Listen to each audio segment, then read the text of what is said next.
ராணிப்பேட்டை மாவட்டத்தைச் சேர்ந்தவருக்கு திருச்சி வருமான வரித்துறையினர் 30 லட்சம் ரூபாய் செலுத்துவதற்கான நோட்டீஸ். தனக்கு தொடர்பில்லை என பாதிக்கப்பட்டவர் அதிர்ச்சி பேட்டி. இது குறித்து பாதிக்கப்பட்ட ராணிப்பேட்டை மாவட்டம் ஆற்காடு பகுதியைச் சேர்ந்தவர் சபிமுகமது. இது குறித்து செய்தியாளர்களுக்கு அளித்த பேட்டியை காணலாம்.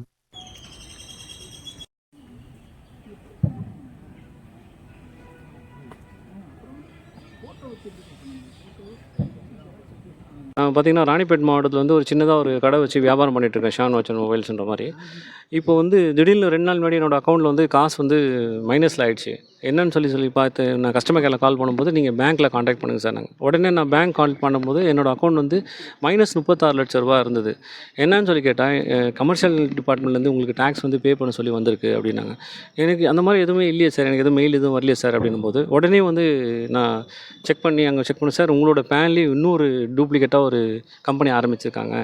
என்னன்னு சொல்லி கேட்டால் எஸ்வி என்டர்பிரைசஸ்ன்னு சொல்லி எங்கே இருக்குது அப்படின்னு கேட்டால் திருச்சியில் இருக்குது. நான் இருக்கிறது ராணிப்பேட் மாவட்டம், இது வந்து திருச்சியில் இது வரைக்கும் எனக்கு யாருமே தெரியாது. இந்த ஊருக்கு நான் வந்ததும் இல்லை.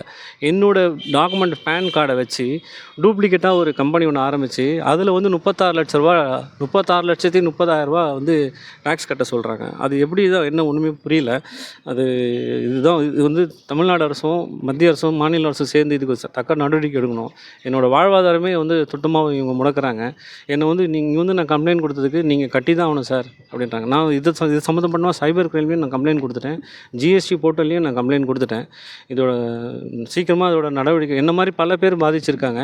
இன்னும் கொஞ்ச நாள் போக நேற்று கூட ஒரு மேடம் பார்த்திங்கன்னா, இதே திருச்சியில் கலைவாணின்னு ஒரு மேடம், அவங்க வந்து கேஸ் கூட காசு இல்லாமல் ரொம்ப கஷ்டப்பட்டாங்க. இந்த மாதிரி டெய்லி ஒவ்வொருத்தர் சாதாரண மக்களே பாதிச்சுட்டே இருந்தால் நம்மளோட நிலைமை என்ன ஆகுதுன்றே தெரியல. சைபர் கிரைமில் நான் ஆன்லைனில் தான் சார் கம்ப்ளைண்ட் பண்ணியிருக்கேன். அவங்க அக்செப்டட்னு சொல்லி மெயில் வந்துடுச்சு. ஜிஎஸ்டி போர்ட்டல்லையும் அவங்க ஓகே நாங்கள் அக்செப்ட் பண்ணிக்கிறோம், நாங்கள் அதை ரிமூவ் பண்ணிட்டோம், அன்ஆக்டிவேட் பண்ணிட்டோம்னு சொல்லி மெயில் அனுப்பிச்சிருக்காங்க சார். இங்கேயும் நான் கொடுத்துட்டேன். இங்கேயும் வந்து நான் கம்ப்ளைண்ட் கொடுத்ததுக்கு அவங்க லெட்டர் அக்செப்ட் பண்ணிட்டாங்க. நீங்கள் என்ன ஃபர்தராக என்ன வேணுமோ நீங்கள் அதை பாருங்கள், நாங்கள் ஃபர்தராக என்ன வேணும் பாருங்கள், நீங்கள் தான் உங்கள் ஃபோட்டோ தான் இருக்குன்றாங்க. 2009 எனக்கு கல்யாணம் ஆகிறதுக்கு முன்னாடி இருந்த ஃபோட்டோ, சின்ன வயசில் ஃபோட்டோ, அது நான் HDFC பேங்க் அக்கௌண்ட் ஓப்பன் பண்ணும்போது கொடுத்த ஃபோட்டோ. அங்கே மட்டும் தான் அந்த ஃபோட்டோ யூஸ் பண்ணியிருக்கேன். அதுக்கப்புறம் வேறு எங்கேயுமே யூஸ் பண்ணல. அதை வந்து என்ன வந்து அப்படியே ரிவர்ஸ் பண்ண, நீங்கள் வேறு எதாவது பண்ணிக்கிங்களா, பண்ணீங்களா, எதாக இருந்தாலும் உண்மையை சொல்லுங்கள் அப்படின்றாங்க. அந்த மாதிரி எதுவுமே இல்லை.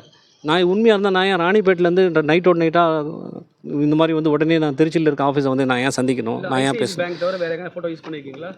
இல்லை சார், நார்மலாக நம்ம ஜெராக்ஸ் எடுப்போம், ஃபோட்டோன்னும் போது நம்ம மற்ற இது தானே சார். பேங்க் அக்கௌண்ட்டில் எனக்கு ஐசிஐசியில் பேங்க் அக்கௌண்ட்டில் இருக்குது. அது 2009 இருந்த ஃபோட்டோ அது. அப்போ கூட அவங்க என்ன சொல்கிறாங்க, என்னோடய பேன் நம்பர் வச்சு அப்போ தான் அவங்க ஐசிஐசியில் அவங்க அக்கௌண்ட்டில் என் நம்பர் வச்சு அந்த அட்ரஸ் வச்சு எனக்கு கேஸ் இந்த மாதிரி அனுப்பிச்சிருக்காங்க. நீங்கள் 36 லட்ச ரூபா கட்டணும் அப்படின்னு சொல்லி. ஏற்கனவே ஒரு அக்கௌண்ட் இருக்கும்போது அக்கௌண்ட் எப்படி ஓப்பன் பண்ணாங்க? இல்லை, அது ஓப்பன் பண்ணுறாங்க. ஆமாம், அது வந்து அவங்க அந்த அதிகாரி தான் சார் கேட்கணும். இந்த பாலக்கரை பிரான்ச்சில் தான் இவங்க தான் ஓப்பன் பண்ணியிருக்காங்க. அதே மாதிரி அது எங்கன்னு கேட்டால் இங்கேயே திருச்சியிலே இருக்க மெயின் ரோடு, மதுரை மெயின் ரோடுன்னு சொல்லி போட்டிருக்காங்க. அது வந்து அந்த மாதிரி ஒரு இடமே இல்லை. ஃபேக்கான ஒரு ஐடி வச்சு நான் வந்து பலிகடை ஆன மாதிரி இருக்கேன். என்னோட வந்து ப்ரொப்ரேட்டர்னு என்ன சொல்லி போட்டு வெறும் பேன் கார்டை மட்டும்தான் வச்சுருக்காங்க. மற்றபடி பெங்களூரில் ஏதோ ஒரு ஃபெடரல் பேங்க்கில் ஓப்பன் பண்ணியிருக்காங்க, வேறு ஒரு மொபைல் நம்பர் கொடுத்துருக்காங்க, வேறு ஒரு இமெயில் ஐடி கொடுத்துருக்காங்க. சம்மந்தமே இல்லாமல் என்னோடய டாக்குமெண்ட் மிஸ்யூஸ் பண்ணி ஃபோர்ஜரி பண்ணி ஃபுல் அண்ட் ஃபுல் ஃப்ராட் பண்ணி நிறைய பிஸ்னஸ் அயர்ன் பிஸ்னஸ் பண்ணியிருக்கேன். நான் வந்து வாட்ச் தொழில் பண்ணுறேன், வாட்ச்சு மொபைல் சர்வீஸ் பண்ணிகிட்ருக்கேன். அவங்க இரும்பு துண்டு, இரும்பு ராடு, அந்த மாதிரி சம்மந்தப்பட்ட மாதிரி நிறைய பிஸ்னஸ்லாம் அந்த மாதிரிலாம் பண்ணியிருக்காங்க. அதை வந்து ஃபுல்லாகவே இது வந்து நிறையவே சைபர் கிரைம் தான் பண்ணியிருக்காங்க. ஃபுல்லாகவே டாக்குமெண்ட்ரி ஃப்ராடு தான் பண்ணியிருக்காங்க சார்.